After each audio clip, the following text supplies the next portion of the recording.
Hello, everyone. I'm here today with Joe from Premier Reefs, and we're gonna. He's one of the vendors on Humble.Fish Forum, so we're gonna take this opportunity to interview him and to showcase his business. Thank you for agreeing to do this. Yeah, it's no problem. I figured you're in town, you can Yeah. do it. So why don't you tell us about yourself? Maybe just how you got into the hobby, and just a little bit about yourself to start. Growing up, we had like fish tanks here and there, on and off, just goldfish and whatever Walmart had back when they sold fish. And then when I moved out and stuff, one day I was just at Walmart one day after work, and they had the little green spotted puffers. And I'm like, man, those things are cool. So I ended up grabbing those, getting a tank, and getting some goldfish with them, because they're freshwater, allegedly. And I put them all together, and then after a couple of days, all of a sudden there's no goldfish left. I'm like, well, what happened here? And I started looking them up, and then puffers apparently, they chew the hell out of anything you put in there with them. Right. And I started realizing they were actually brackish. So I kind of went to a slowly, and then you put them in full salt. So I ended up just setting up I don't know what it was, like a 30-gallon tank with a Home Depot shop light and a hang on the back skimmer. And that was like 2010. So then I kept them with some live rock and some mushrooms in there for a while. And then when I went to leave for the Army, I basically just gave it away to somebody. Just told them, here, you can have them. Okay. And but I really liked those puffers. They were kind of cool. I don't know if I want to keep them again. They like to do a lot of coral sampling. Yeah. After that is a while, a they problem kind with them. of get smarter and they stop eating the mushrooms. But it's like some of the other stuff's probably a lot tastier, and they probably can't resist.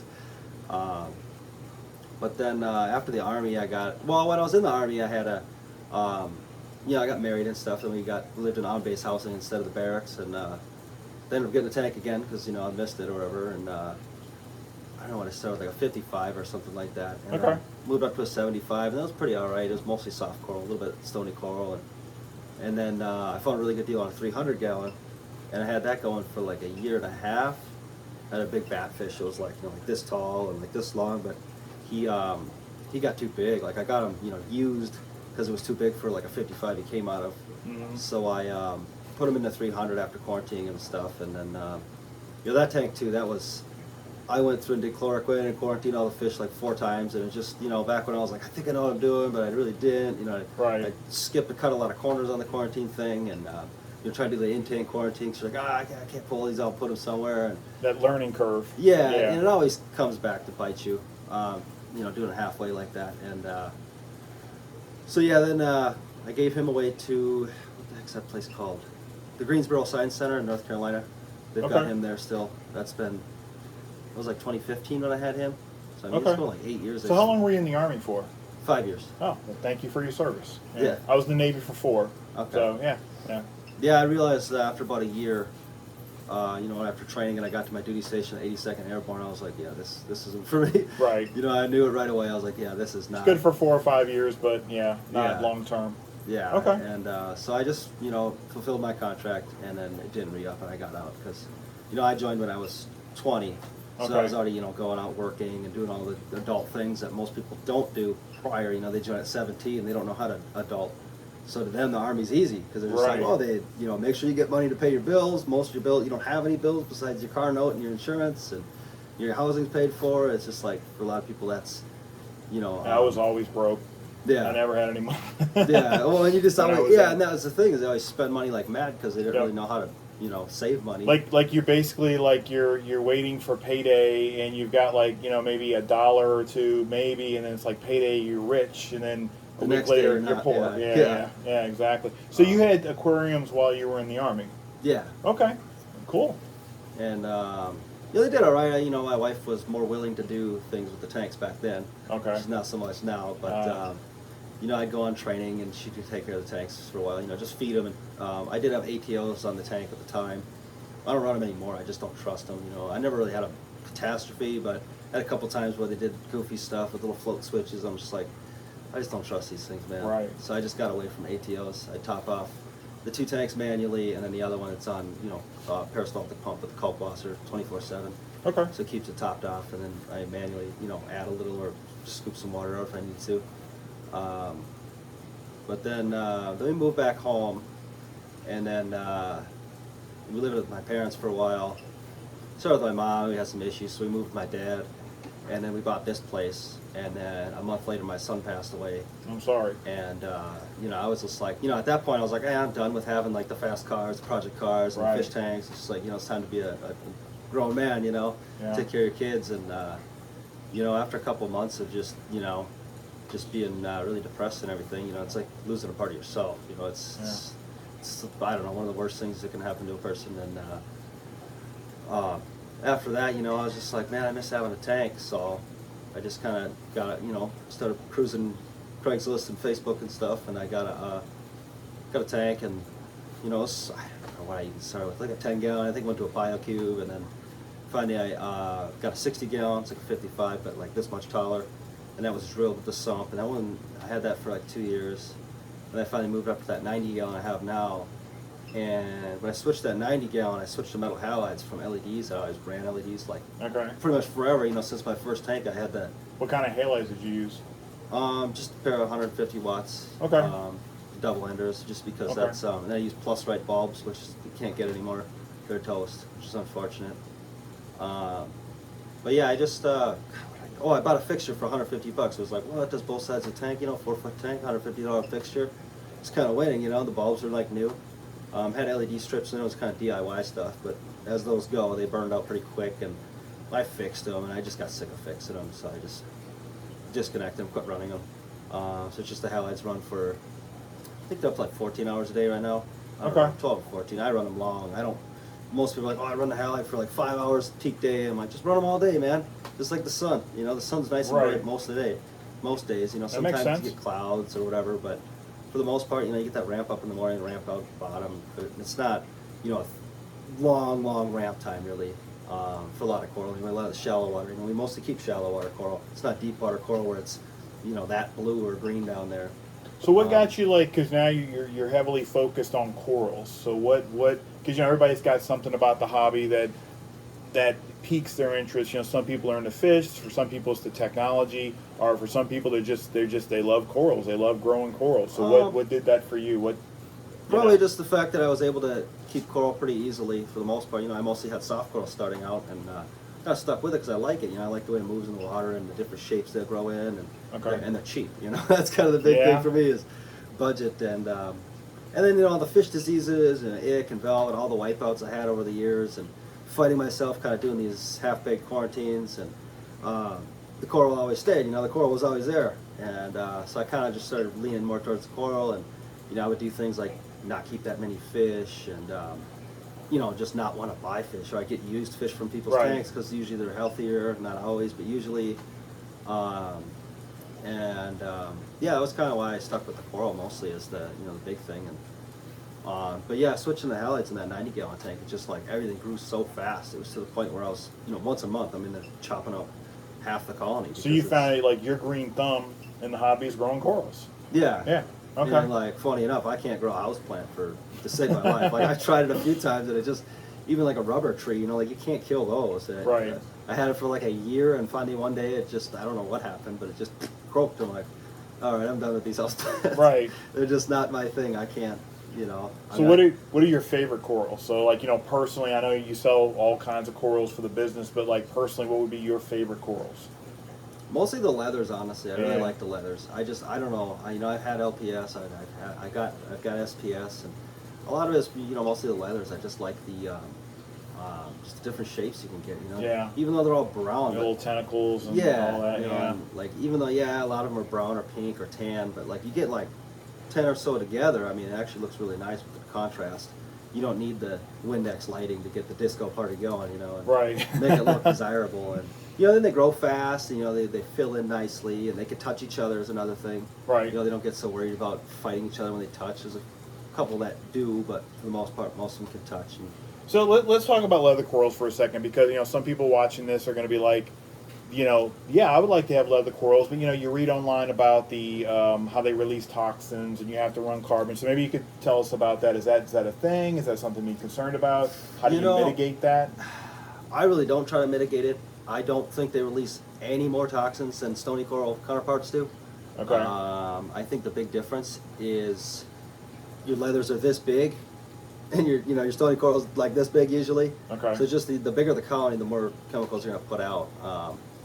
Now in a mixed tank, you could have some issues, especially if you're talking like aquapora. Then you probably want to limit the number of leathers you have. Leathers do put out, potent chemicals. Like my tank upstairs, the nutrients are off the chart. I mean, the nitrates never are, but even if I just keep dosing nitrate while the phosphates are high, the algae doesn't grow. The leathers put off algaecidal chemicals. I think all corals do this. There's just only been real proof that the leathers do it, like written peer-reviewed papers. Right. And my thing is kind of like, well, if the leathers can do it, why can't the stony coral? You look at a lot of these people are like talk about how their nutrients are sky high and they don't have algae problems. I'm like, and you look at the tank, it's got a lot of coral in it. Right. SPS or LPS are mixed, but it's just, that's the common denominator with all these people that have high nutrients and no algae, a lot of coral. A lot of the new tanks have no coral and they got algae problems regardless of nutrients. They try to strip the phosphate down to nothing and that's trying to cure it. And I don't know. I don't play phosphate games like that. Right. I let them. So you're not like really like, you don't think that phosphates that's really something you need to be super paranoid about? Well, you need to be careful with it because you want to keep it above natural seawater. Don't ever let it go below that. So what level is that? Just for people? 0.02 ppm. Okay. Now there's caveats. Like if your tank has a lot of organics, you're having a lot of organic phosphate in the water, and you're not going to show that up on a test kit. And to test that in a lab, it's like really expensive and nobody does it. I think, was it ATI offered that? I think one company offers an organic nutrient test, but it's pretty expensive and it's like your nutrients are revolving so fast. Like you test it, by the time your sample gets in there, it's completely different in your tank. What's going on? So, I mean, unless your tank's really that like dialed in, and everything's perfectly stable all the time. To me, that's not probably a thriving tank. That's just everything's kind of in stasis and dormant. It's like some people refer to it. This is a good wharf. It's like a battlefield with the coral just sucking up stuff and fighting each other and all that. But yeah, so if you're organic phosphate, those stuff you can't really test for. You're just kind of guessing. If that's high, then yeah, you can run the 0-0 like they did back in the day. They'd be like 0 nitrate, 0 phosphate. That's the goal. Back then they were using live rock and they had the nasty deep sand beds. So there's a lot of organics available in the water, even though it was a clean tank. There's a lot of organics, so you're just not seeing it. So basically, the corals are using the organics, so you don't have to worry so much about. Well, they prefer the organic forms. Okay. They actually do. It's just like plants. They prefer the organic fertilizers, but then you use the inorganic forms like PO4 or NO3. That you dose with your inorganic salts, potassium nitrate, potassium phosphate, or sodium versions, whichever you prefer. They'll use those. It's just not their preference. Coral actually, the zooxanthellae is going to prefer even ammonia or urea, the best compared to nitrate or nitrite. For them to take nitrate, they actually have to convert it back into nitrite, and then they can use it. So you're just making them have to work harder for it. But I'm not saying somebody should just start dosing ammonia and urea in their tank. It's not safe. The fish and the coral too have a limit for the ammonia too. But if you're trying to push things to the limit, you're not going to want to be dosing nitrate.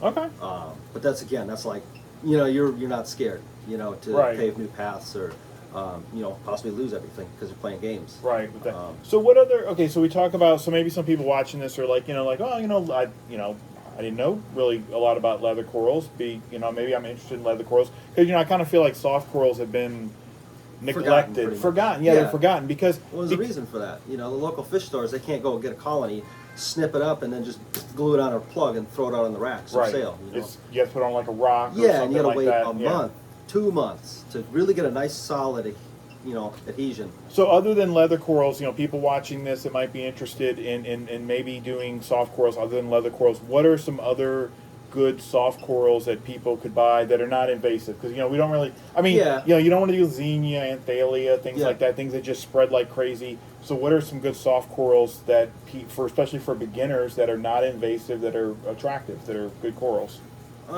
Get the photosynthetic gorgonians, preferably the tank-grown ones, because then they have a history of being able to be kept in a tank. You start seeing the yellow ones with the blue polyps and weird stuff like that. They're NPS. You're gonna have to feed it all the time. Because they don't use light. You have to feed you want the them pink and the nutrients. brown ones, or purple. There's a purple one. I've not had that one. Someday I would like to just order a whole assortment from the Caribbean and just see what can make it and what can be cultured, economically, because. At the end of the day, it's like, why would you buy, say, a $30 gorgonian from me that's this tall, or you can go buy one from the Caribbean, freshly collected, that's this big, that's $10. And it's like, there's got to be a value to that. You know, kind of like captive bred fish. There's got to be a value to it. Okay. You know, like captive bred chromis. You know, that would be a good thing because you know you're an ema, right? Right. Right. Now, like a captive bred lawnmower blenny, it's like honestly, at the end of the day, what's the value? Right. Feel goods. That's about all you're getting. You know, Right. you're paying twice as much just to feel good. And I hate to sound like I'm not all about captive bred. I am.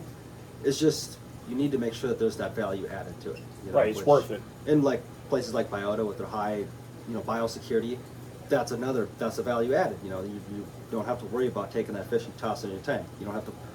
I mean, it depends on your risk. You know, your tolerance for risk. Yeah. Right. And Right. for me, I'm like, you know, honestly, I'm gonna take that risk. I'm gonna take Biota's fish if I get them direct, of Right. course, not fish store, because they have rules, but you gotta keep it this far away. But it's like they don't, you know, nobody's babysitting them, saying don't dip your hand in here and here, and you know, then there's aerosol transmission with velvet for sure, and Right. things like that. Becomes like a huge issue.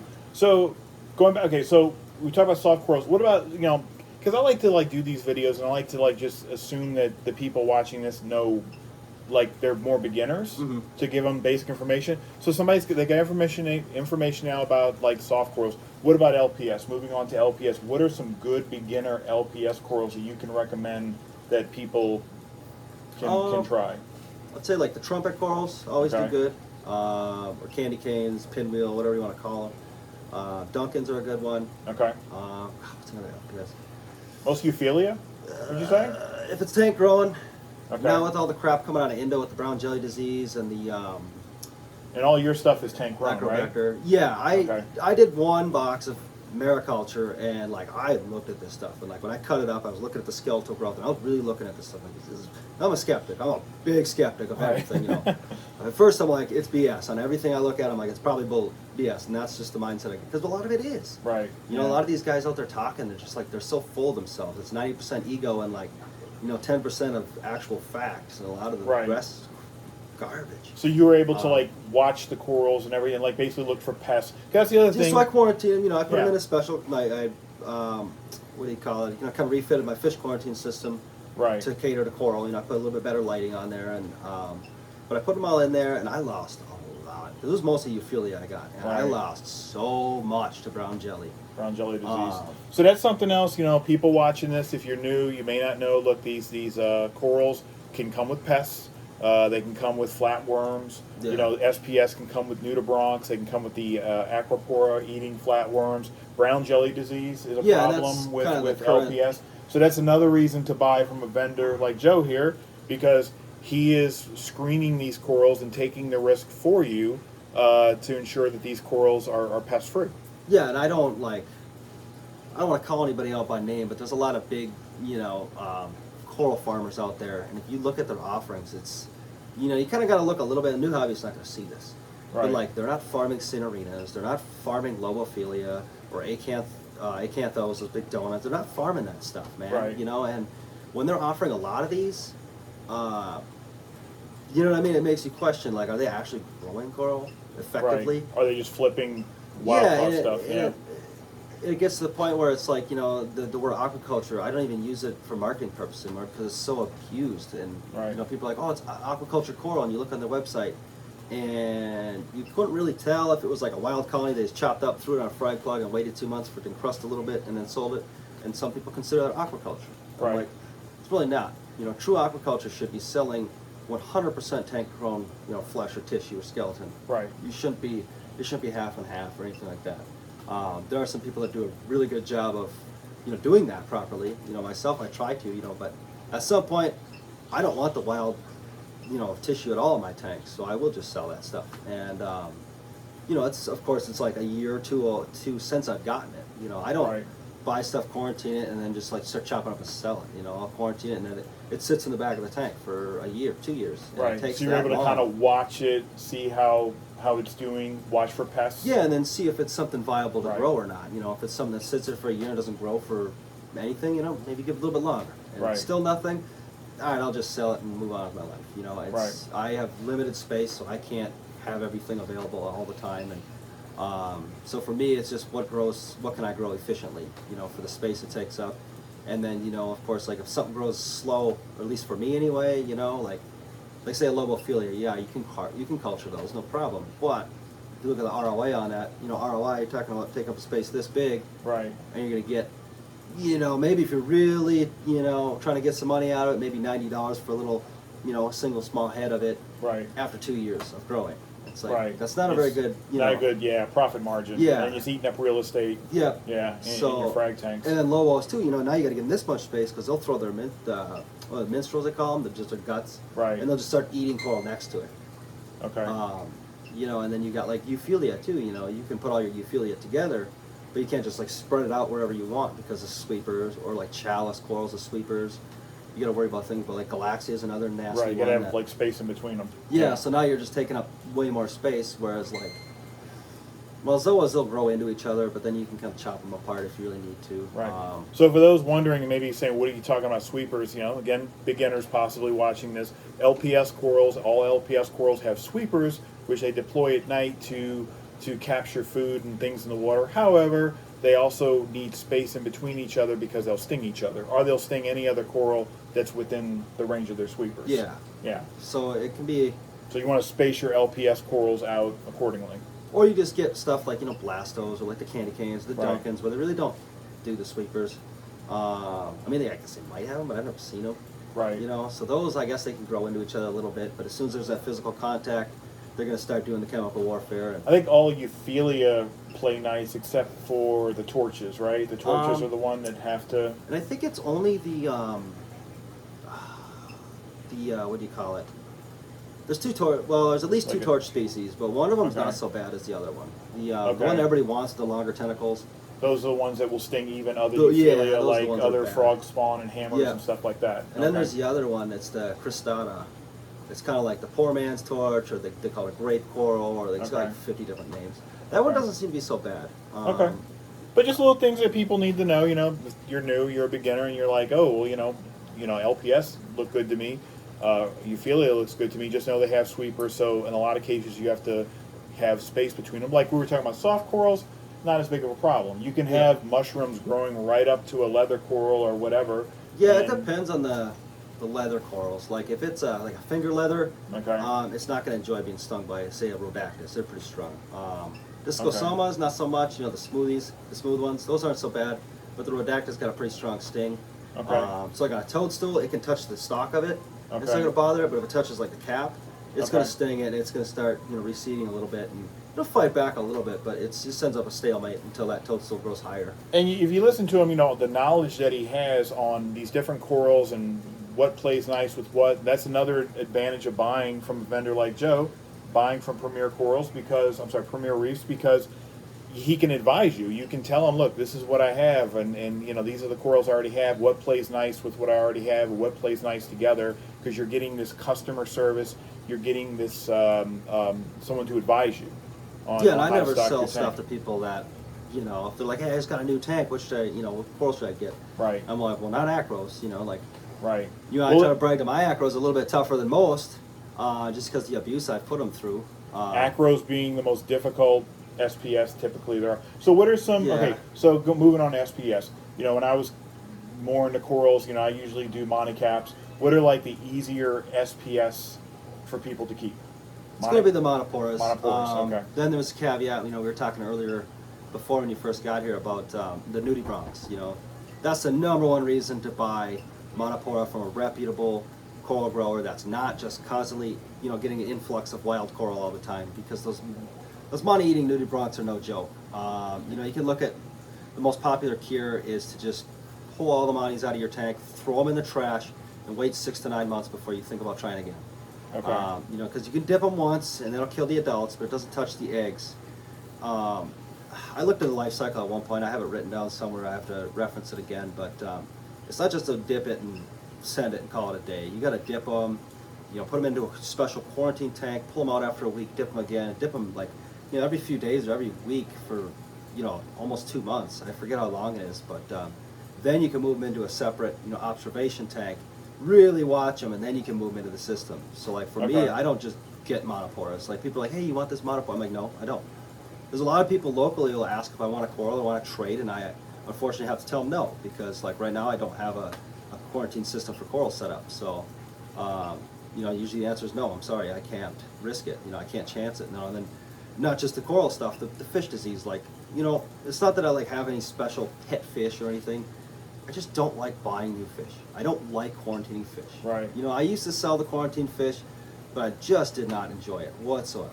And the thing is, with you know, again, those who don't know, fish diseases, especially ick and velvet, can come in on coral. So ick and velvet both have an egg stage, a tomont stage, which can adhere to any hard surface. And if there's like, you know, like a rock on a soft coral, the base of an LPS, like even a plug, you can have ick or velvet. So even though I know you don't, you know, advertise that your corals are quarantine corals, I mean, you know, you don't.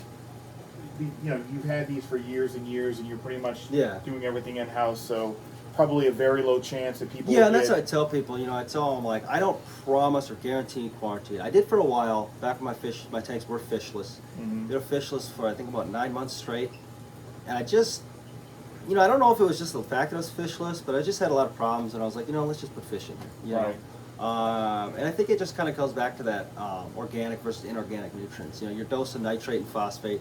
Or you're feeding the fish and they're pooping and peeing, and that's feeding the coral. Right. I do think the latter is the better way to go, long term anyway. You know, have a sustainable system. Now, if you're just like bringing stuff in and flipping it, doesn't matter, man. Like these guys that are just like, you know, chop shops, it doesn't really matter because they're getting it in and out as fast as they can, and you know, they add into their pricing what they're going to lose. You know, a lot of the pop-up vendors, as I call them, you know, they pop up and they're gone as fast as they show up because. They don't understand how hard it is, you know, run like a frag tank versus a display tank. There's a huge learning curve. Right. You know, and you know, I even see people that plumb a frag tank into a display tank. Same water, same parameters, match the lighting, identical. They're like, frag tank has algae. I don't get it. Display tank spotless. Frag tank's just algae factory. Right. And it's because I think it's got to be because, like we were talking before, is the coral cover. The coral's putting off those algacidal chemicals, and little frags. They're just worried about living. They just want to survive. You know, they're just a little baby thing. They don't have a lot of polyps. You know, they're colonial animals, and you leave them with 5 polyps, especially with people frag sticks. You know, this tall these days. Right. They don't waste the metabolic energy on the algacidal, you know, terpenes. So they're just worried about surviving. So they get covered in algae real bad, and you know, you can run the straight up Windex lighting, and that it counteracts it. But to me, it's the wrong way to do it. It's covering it up. You know, it's kind of like a Band-Aid, you know, per se. And that's one thing I've seen people say online about buying from Premier Reefs is you get, you know, you're getting more of like a small colony versus like a little bitty tiny frag. Yeah, a lot of this stuff, what happens is I like, you know, like I tried cutting acros like little baby nubs, but then they never sell fast enough. So, and when they're little nubs, they tend to, what I've seen, at least in my tanks with my lighting and such, they tend to just plate out. And then it's like, well, now I got a little 3/4 inch plug with, you know, 1 inch of acro encrusting. So it's not even a desirable or marketable coral anymore. Right. So I found that cutting like 3/4 of an inch long, like, you know, what everybody advertises they are, but they never really, you know, really are. Right. Yeah. They just encrust out to the edge of the plug and then you start growing up again. Okay. So a lot of times I'll cut them at 1 inch, and by the time I get it to somebody, it's a little over 1 inch. You know, and they start budding new branches and stuff. Just because I don't really sell that much, to be honest. You know, it ends up growing a lot faster than I'm selling it, and which, you know, it's fine. I don't really, not too worried about it. You know, it's more. Well, no, that's why we're doing this video, because I want to, you know, one of my things is I'm trying to help vendors that I feel are good for the hobby, aren't just flippers or whatever you want to call them. You know, like small businesses like yourself, trying to help promote your business. And you know, also you provide excellent customer service. You're on the forum a lot. You help out on the forums. That's the thing. If you're on humble.fish, there's guys like Joe and well, guys and gals, you know, that are on there helping out, answering questions, and he's one of the ones. So, you know, trying to help promote his business. Why don't we take a look at some of your corals here? Yeah. Okay. Let's do that. Okay. Here's some of the corals that Joe is selling for Premier Reefs. And I'm going to include a link both to he's got a forum, a sub forum on our main forum on humble.fish, and also to his website, so you know where to contact him and buy from. So there's all kind of different corals in here. These are mostly like your soft corals in here, right? Yeah, just a couple of homeless LPS or SPS and monophorus in there. That, and there's some gorgonians I see in here. So, you know, for those of you that might want to, you know, if you're into like seahorses, gorgonians are kind of perfect for those. And get something to hold on to. The only thing with these gorgonians is they do have a sting to them. That, the like fin that one right branch there? one does. You can see it's kind of stinging that letter Okay. right there. So that's got, you got to kind of respect its Yeah, you do not space. want those with acros. That's one thing I've told a couple people Nice. that tried to order it together. I'm like, hey, you know, I warned them. They're like, okay, we'll mix the gorgonian. Then there's other people that are willing to risk it. They'll put it down in the bottom in the tank because they're really adapted to like extremely high light and flow down to lower flow and lower light. The gorgonians, they just don't like when algae gets caught in them. That's kind of the big thing. Cool. Okay. Is there anything in here? No, that's just just a, okay. That's Lisa's tank, I call it. 'Cause Oh. like latchery. Okay. We'll kind of do here. Latchery, as I call it is. Might be better to do it. We'll do the side too. So this is a lot of your acros and your SPS. I see some Monty caps back there. Yeah. So what kind of lights are you using on this system? So the halide is a 4200 Kelvin ceramic metal halide. It's a 315 watt bulb. And then these are just old crusty AI sols because they're blue. That's the only thing that's good about them is that they're blue. Okay. LEDs. Halides are actually really not that terribly efficient at making blue light. But metal halides, or you know, LEDs are really good at making blue light efficiently. So that's why I kind of do the hybrid this way, where I run the really white halide and then supplement with the blue LEDs because it's you're taking the advantage of both lights at the same time. You know, you're taking advantage of both. I wouldn't say there's really a super big advantage either way to either lighting. I think they both have their place and their pros and cons. The halides, the big thing is the infrared light coming off creates heat and it puts the heat into the water through that infrared radiation, whereas the LEDs, just the heat comes out the back through regular just heat dissipation. The LEDs don't put out the infrared that ends up as like radiant heat that goes into the water. So like LEDs and this halide, this specific ceramic metal halide, the temperature difference between the two is actually 1 degree Fahrenheit. If you were to put them in a closed little space, watt for watt, or lumen for lumen, or whatever you want to do, it's like 1 degree Fahrenheit difference in which one puts out more heat for the amount of light you're getting. And the big thing is the halides are going to put it in the water a little bit more than the LEDs. Here in Minnesota, running a chiller is not really a concern. Today I got all the windows open, but I do run an air conditioner around here a little bit, but I don't run a chiller on the tank because even when I take the halides off, I mean the tank still runs just as hot. I tested it back and forth. I've taken the halide, turned the halide off, and for a day or two, and looked at the temperatures, and it's half a degree difference, maybe. Nothing to write home about. And all these corals are for sale on your website, right? I mean, a lot of these are the colonies. But yeah, I mean, I've got frags with most everything. There's only a few newer colonies or ones that are slower growing. The colony, like the frags here in the front. Yeah, what I'll do is I'll put a, kind of get like a little bit of a side shot here. For the website, of course, I use the Reef light and, use a lens filter and try to get the disco lighting for the, people want to buy coral for red coloring. So you got to cater to that to an extent. But, yeah, sorry guys, I'm doing this with an iPad, so it's probably not going to be as, using like a professional camera or anything like that. That's nice, man. But yeah, and then this tank with this lighting, I do get algae, of course. It's oh yeah, where you're going to? Yeah, when you're running like metal halides and everything, you're going to get some algae. And as we talked about that before. Why are people so afraid of a little bit of algae? I mean, there's algae in the ocean. Yeah, I mean, right? look at if you've ever been snorkeling or scuba diving, or you ever watch videos of others doing it. I mean, there's tons of.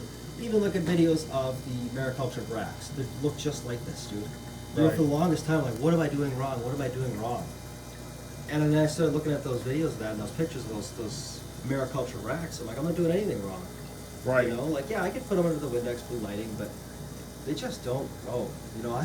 I swapped this halide out for the LED, and I watched my alkalinity demand just plummet. The amount of alk the tank's using is just, and it's watt for watt. It's a Refi Uno 2.0, which is 270 watt light with full power, versus a 315 watt halide. And LEDs are supposedly more efficient, so I'm like, 315, 270, it's close enough. They're splitting hairs. And, it shouldn't be a half degree. And I'm not saying that light is bad. I actually really like that light. It's just, I'm actually comparing, what I think is the best to what is the best, one of the best Right. types of lighting. You know, I'm not going to compare a black box to, you know, whatever, to say that, oh, well, LEDs are garbage because black boxes suck. And it's like, well, no. You know, black boxes do have their place, though. It's, most people just don't like the, you know, being half white. So this is all your LTSs over here, most of them? Yeah, most Okay. of them. There's a couple scattered in with the SPS that can handle the higher flow and intense lighting. You know, and this is 14K halides of this tank. Them Lobos have been looking kind of poor lately. I don't know. I'm setting up an ICP test to see what's going on here, but I think it's just the sodium chloride's built up in the system, and I just gotta change all that out. Yeah, it's kind of weird because like 14Ks are like too white, but then the 20Ks are too blue. Yeah. I've got. Yeah, it's trying to find that happy. Yeah, the happy it depends medium. on the wattage too. You know, like I ran a 400 watt radium, really nice color. I really liked it. Get the 150s, just bluer than LEDs, man. It was just crazy blue. So, yeah, I ended up going with the 14Ks on here, and this side's a little bit whiter because that one's got a iron core ballast, and this one is, I think, a digital ballast. They're different ballasts on one side or the other. I haven't swapped the other one yet. Okay. But the right hand side is a little bit whiter or yellower versus the other side. And these let's talk about these blendings a little bit because there's one here in the video. So you're big into these Molly Millers. Yeah. So tell us what the Molly Millers do. I mean, they're great. I mean, they'll eat algae. They're not honestly the best. They're not going to replace a tang. You know, even you can put 20 blennies in there, they're just not going to hold a candle to, you know, one, like say yellow tang or sailfin tang or, you know, any of the zebrasomas that really eat algae. But they get along with each other. That's two males right there. They're not fighting whatsoever. Their fins aren't all ragged and ripped up. They're just going crazy over the food you put in the tank. Yeah, I just gave them a little pellet. But they eat Aptasia? Yep, they'll eat Aptasia. They'll eat bubble algae. You know, the bubble algae is not something they enjoy. But they'll eat it. You know, you keep them a little bit underfed, they'll start going after the bubble algae. Okay. I've not had them bite any coral. Do you sell these? No, these are just like, you know, my Okay. utility fish. So they have to buy them from like Biota? Yeah, so I send the eggs out. These guys breed in the main tank a lot, and I send the eggs off to Biota, and then Todd and his team raise them up and sell them as juveniles. But no, I don't sell them because then I'd have to, you know, the big thing with these is getting the right species. You know, like these aren't behaving the way that you said that you remember them, you know, being mean and biting each other and killing each other off. And I've got 2 in here, and I've got, I think, 14 in the main tank. And it's mostly males because the way when they collect them is during the day, and the males are out more during the day than the females. So you end up getting a lot of males from wild collection. Whereas captive bred, I feel like you get a better chance of doing the 50-50 thing. So if you're looking for a good, you know, utility fish, Molly Miller Blenny might eat Aptasia, bubble algae. You said what? Detritus, cyano. Detritus, cyano. Definitely pellets. Pellets. If you ever got too many pellets, they'll help you with that. If you want a good, you know, utility, they're, you know, maybe not the prettiest Blenny in the world, but it's a good utility fish. They actually come from what, the Caribbean, Florida, I think. Yeah, Florida Keys. Florida They're Keys. actually present in other places too in the Indo-Pacific, but we mostly get them from Florida because that's, you know, like the one of the few good fish. Yep. But there's a lot of lookalikes from Florida, a lot. You know, I got a whole book on Caribbean fish, and there's like 6 of that look very similar to a Molly Miller Blenny. But like Parablenus mammillaris is one. That dirty dog, it's a seaweed Blenny they call it. That one will nip your corals. Those ones will kill each other. They'll attack other fish. You know, stuff like that. You cannot mix these blennies with Salieris, like the lawnmowers or the starry blennies. Those blennies will kill these guys. Oh, okay. With a vengeance. I mean, they'll go 6 feet across the tank and jump. So would you say if you're going to do a Blenny, this should probably be your only species of Blenny you keep in the tank? That I've seen so far. Okay. You might be able to chance like a, I don't know, maybe a Midas Blenny. Any Blenny that's going to be more free swimming. Probably all right. These guys really aren't aggressive at all, or territorial that I've seen. So, you know, your biggest chance is going to be that those Blennies killing these guys. Okay. These guys are usually the victim. But with these guys, I mean, this is one of the only fish, let alone Blenny, you can have basically as many as your tank can hold. Okay. They get along with each other, just not other Blennies. Yeah. Well, the other Blennies don't get along with them. It's kind of. Oh, okay. The other Blennies attack them. So like these guys, I've got. Yeah, the little Midas and the starry Blennies can actually be pretty mean.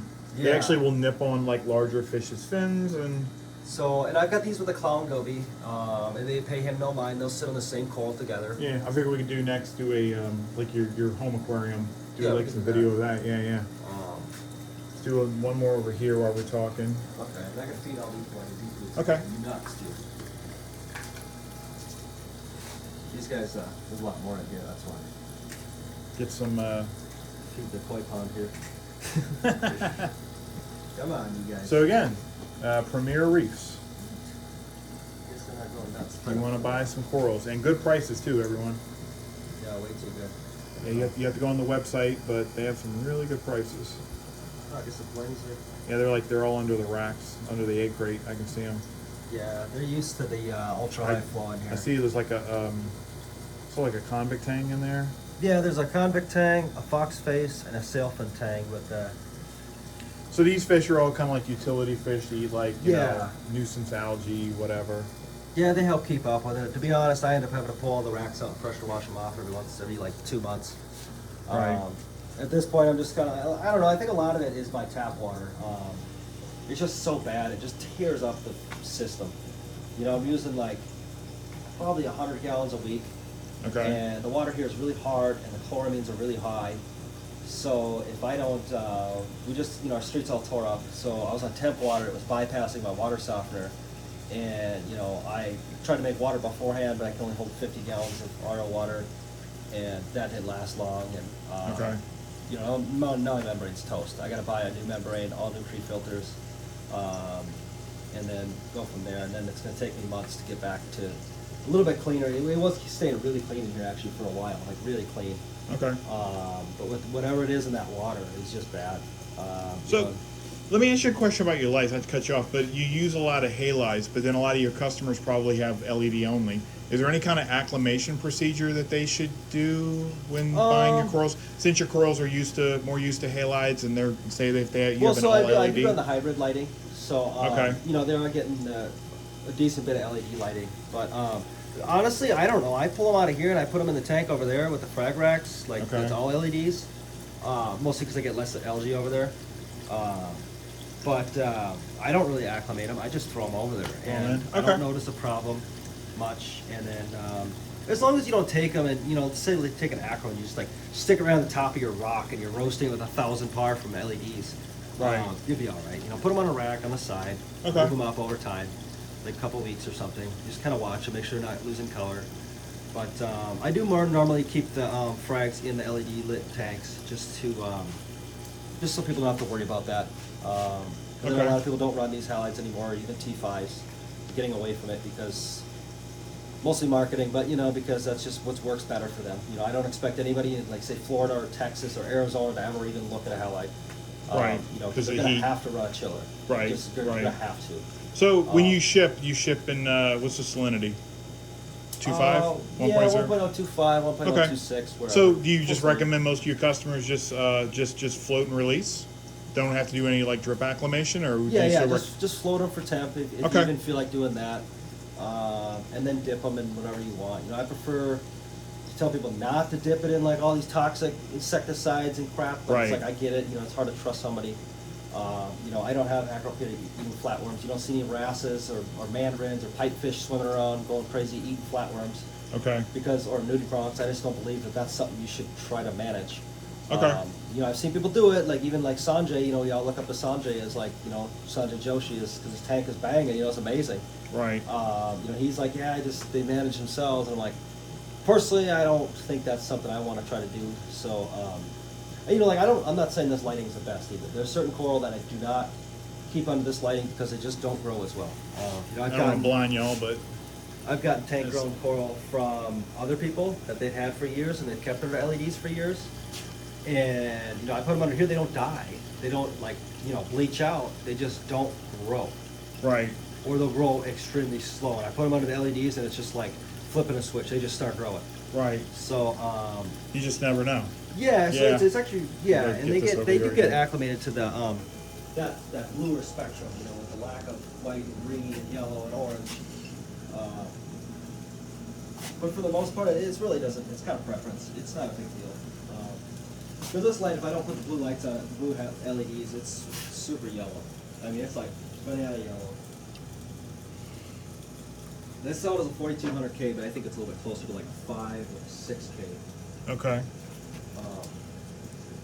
Well, it makes you, one thing, it makes your corals show up more realistically. You know what I mean? The coloration is realistic versus, you know, you see some of these pictures online, you're like, it doesn't look anything like that. I mean, this to me, what I'm seeing right here, taking video through the iPad, it looks to me like what the corals actually look like. When, Yeah, you know I what know I mean? a lot of people run their tanks way bluer, but there's also a lot of people that still run their tanks whiter. You know, they like Right. that look, and they want to know what the coral looks like, not just gray on gray. You know, like I can turn this highlight off, you know, unplug it, and you know, you get the great. Oh, well, I got the white LEDs on.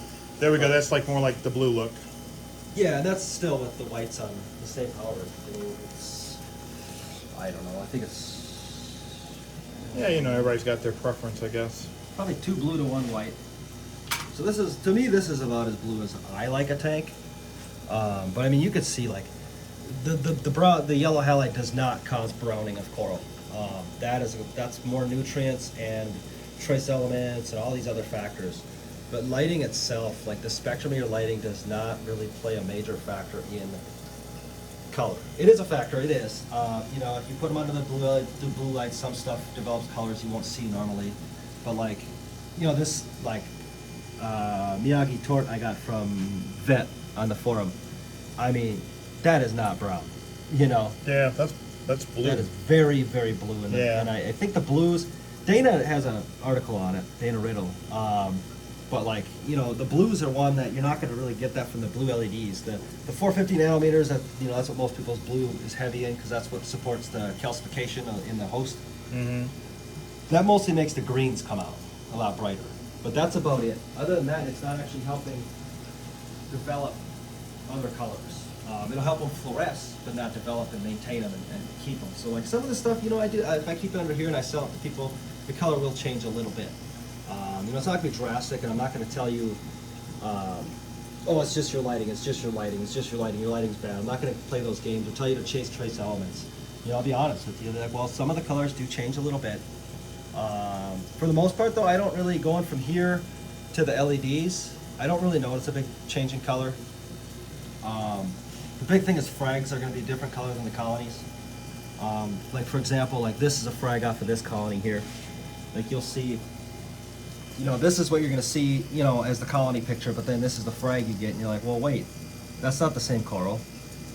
Because the frags are more sensitive to lighting. With the light, you know, the amount of light, and they'll just green up like this a lot more so than the colonies. They'll be less green on the colonies. Okay. You know, there's not much pink on this. Yeah, you almost can kind of see, it's almost like the green is sort of like the, like the, I don't know, like the undercoat. And then the other one is sort of like the more, I don't know, I think like kind of pinkish brown, whatever you want to call it, is more like the outer coat. Yeah, what do you call it? The green is, you know, to protect the small bit of zooxanthellae that's in the frag, you know. Mm-hmm. And they just, the frags just can't take the light like the colonies do. Like, they somehow like are able to spread it out, or they have more zooxanthellae to, you know, kind of shield the under layers of the zooxanthellae from each other. You know, kind of like phytoplankton. You don't need to light it 360. You can light one side, and the motion of the algae moving around protects it. We'll go ahead and get this over here, and then we'll go look at your home tank. Talk a little bit more. But that's why I only have like so few acros. Is just due to pests. I don't. Well, I think you got a nice variety. I mean, I think, you know, you got soft corals, you got some acros, you got some monis, you got some, you know, here I'm looking at like some nice euphilia. And other like LPS, so you know, so it's a little something for everybody. You know, it's you know, no matter what you're into, you got something that, you know, somebody might want to buy. That's smart, and I think your corals look good. I mean, all this coral I got, I mean, most of this is not paid for with money. It's traded out leathers. I mean, that's how I got most of my stuff. It's just trading leathers to another coral farm. You just grow it out yourself. Yeah. Yeah, I would get frags from them, and then grow the frags out, or, you know, I'll buy a couple here and there from hobbyists. Go down to the cities and pick up a couple frags and grow them out. And, you know, if I want to cherry pick and get specific things, but. So you're in the Minneapolis area. You also sell locally, correct? I usually don't bother because I'm so busy with the kids, or my wife's not home. Okay, and, gotcha. You know, once in a while, I'll entertain the idea of having somebody come over, but usually Okay. I don't. It's a lot easier for me to Just ship out on a day that Yep. works for us both. Yep. Yeah, my wife was the same way when I was selling quarantine fish. Okay, well, let's go look at your home tank. Okay, this is Joe's home tank, and as you can see, he really likes leather corals. He likes soft corals. He likes leather corals. I think that's the tank. You've got all the different. They're not out at the moment. The molly millers. Yeah, there's 6 of them in here. 6 of them in there. It's either 5 males and 1 female, or 5 dominant males and 1 subordinate male. And they usually seeing look as I've not around. found any eggs in here, I'm pretty sure it's all males in here. Okay.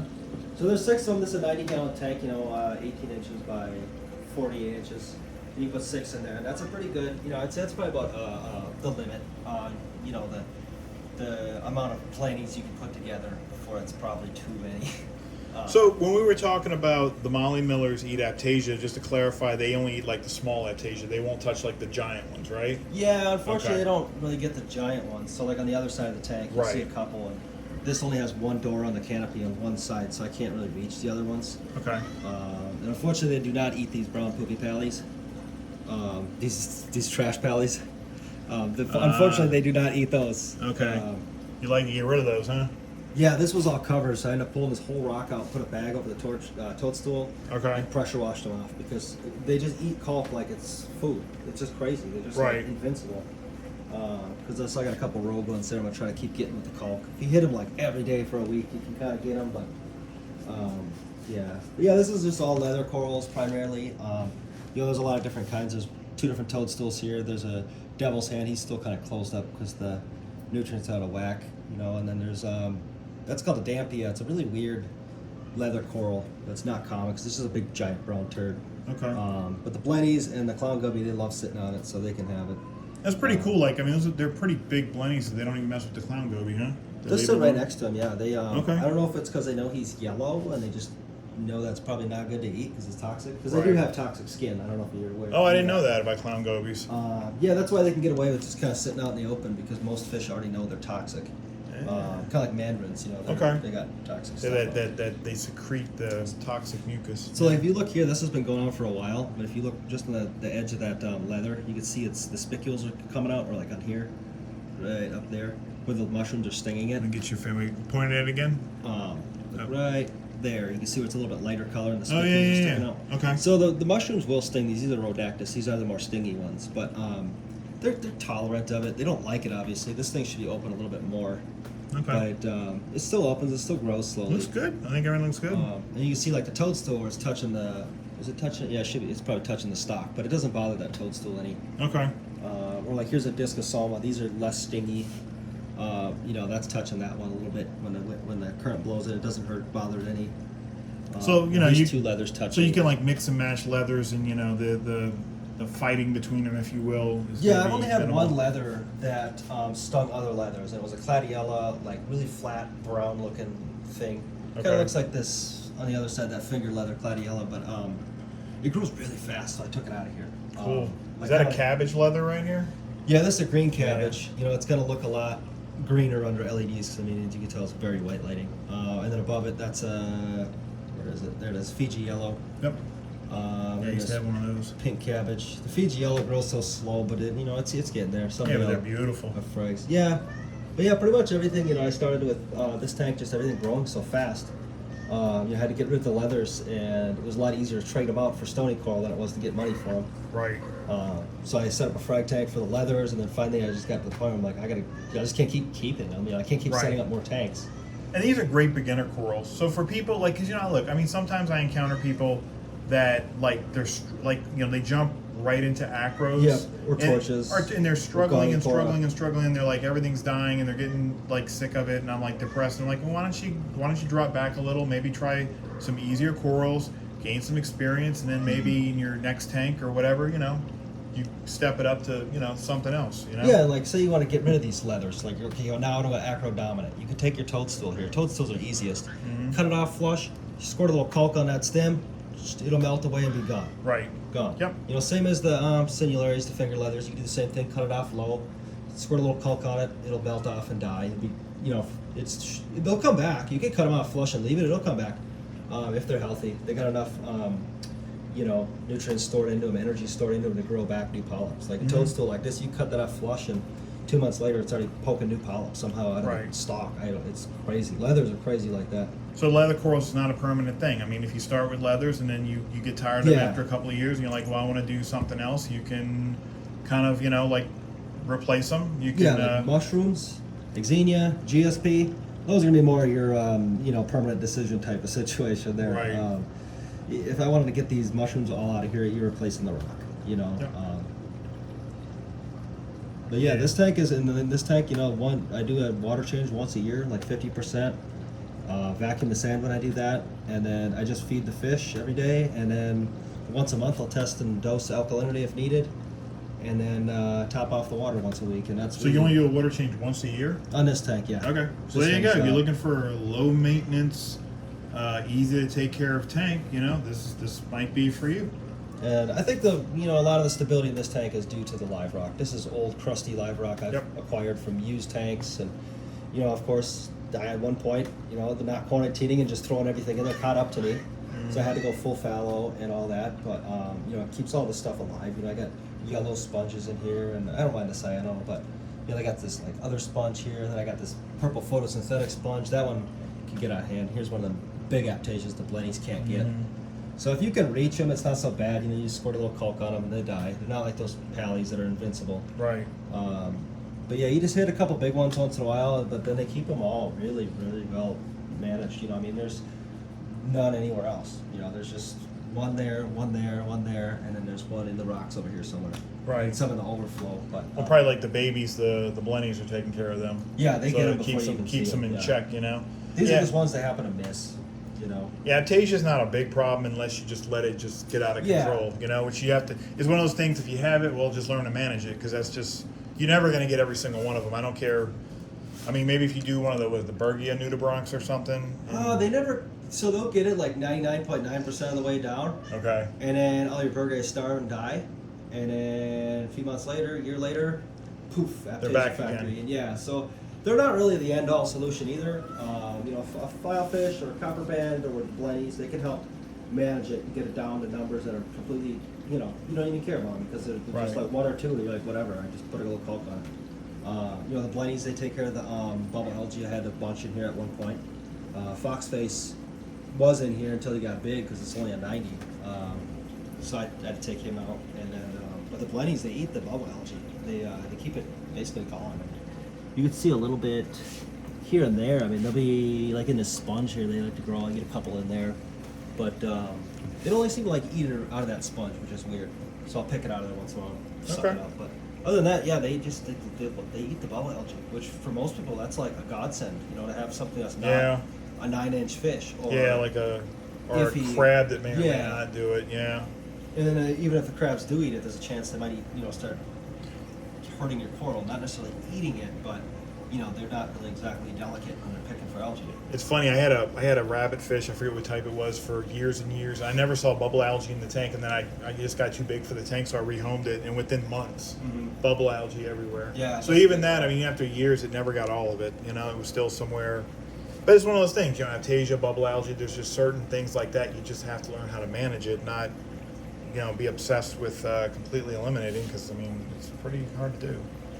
Sweet. Okay. Well, this has been a good visit, and I thank you for letting us interview you. Yeah, it's no problem. Yeah. Glad I was able to get a day off for the kids for once. Yeah. So Premier Reefs, and I'm going to put that in the comment section, the link and everything. So, hey, if you want some good corals, buy from Joe.